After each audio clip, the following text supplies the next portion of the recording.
We understand little pockets of the market. We understand the economics. We understand the whole economy scale. Been in this market now for 20 plus years, and Gates really came to life 10 years ago now, coming plus or minus. We've been operating this market for 8 years under the Gates banner.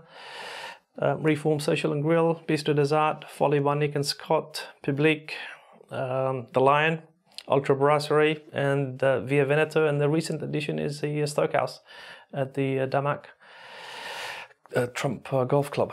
So again, we've been very busy, active. The market has really matured to the next level.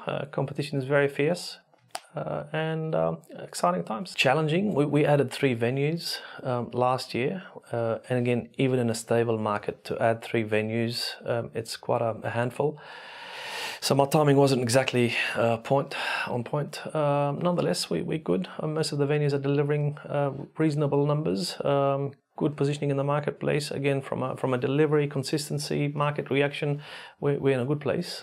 It's the main issue, Simon, is population. We need more masses. We need more people here in the marketplace to get to enjoy all of these venues. Because again, if you look at the ratio, venues versus capital, the formula doesn't tally up. We need more people on the ground.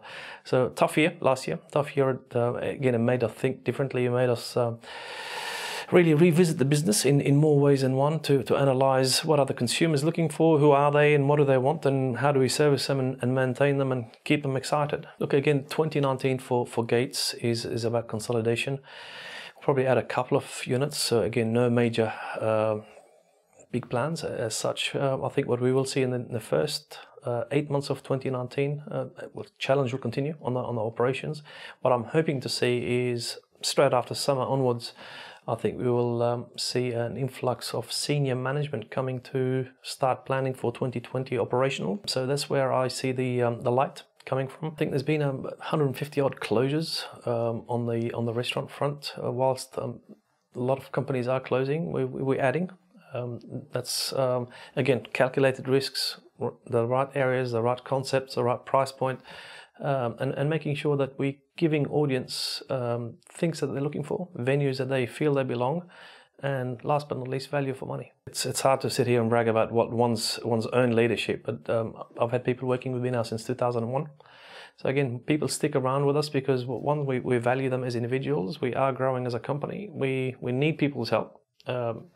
People as in guests as well as internal guests, and last but not least, we're a stable organization. We set out objectives, we follow objectives, we deliver on objectives, and we keep on growing. So that's what makes us stand out in this marketplace. And again, we're connected. I've been here in this market for 20 plus years, so we understand the local ground, and we understand little pockets of the market. We understand the economics. We understand the whole economy scale. One of the main challenges that we have here in the market, Simon, is that we move too fast. I think we go from 1 to 5, 5 to 10, rather than 1, 2, 3, 4, 5, like any normal market.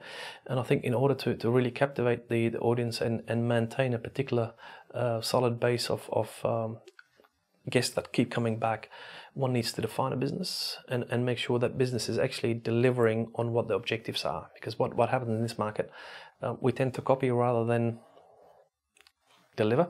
We tend to follow rather than lead, and I think that's totally incorrect. I think people need to be comfortable in their own spaces, in their own business models, and drive forward.